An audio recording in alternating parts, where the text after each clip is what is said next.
Kita ke sorotan lainnya. Apakah gaji pekerja bisa bebas dari potongan pajak? Jawabannya bisa, tapi ada syaratnya. Kementerian Pertahanan pada tahun 2026 mendapatkan pagu anggaran sebesar 187,1 triliun rupiah.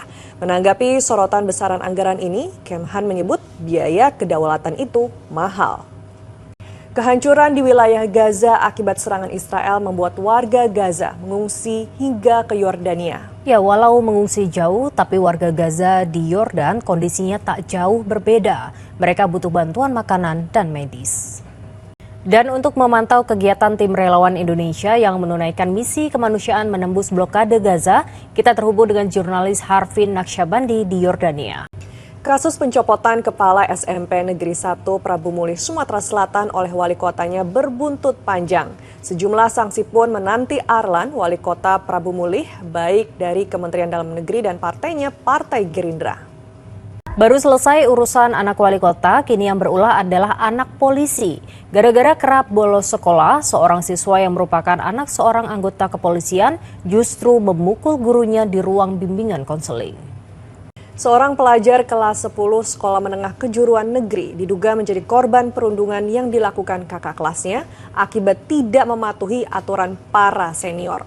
Korban sampai mengalami patah tulang rahang hingga harus dioperasi.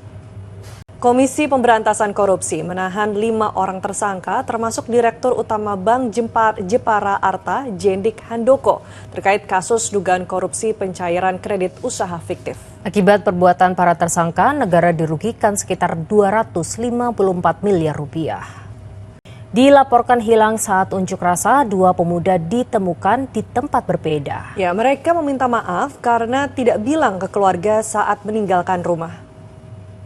Nah, Rizka, tahu nggak, belakangan ini publik ini lagi menyuarakan kegeraman terhadap kendaraan yang menyalakan sirene, strobo, atau rotator ilegal di jalan. Nah, makanya gerakan stop, tot, tot, wuk, wuk pun menggema di media sosial. Lantas, apa sih tanggapan pejabat publik?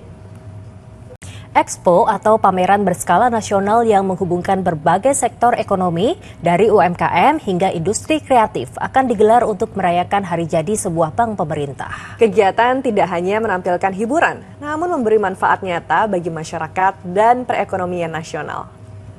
Kembali lagi di Liputan 6 Pagi, usai dilantik Presiden Prabowo, sejumlah menteri langsung serah terima jabatan.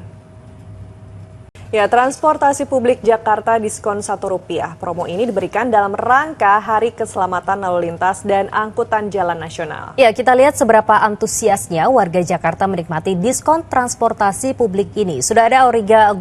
Nah, sembari jajal transportasi Rp1, mungkin Anda bisa datang ke Monas karena ada yang beda nih kalau kita berkunjung ke Monas di hari-hari ini. Ya, karena kendaraan alutsista tentara terparkir di sana.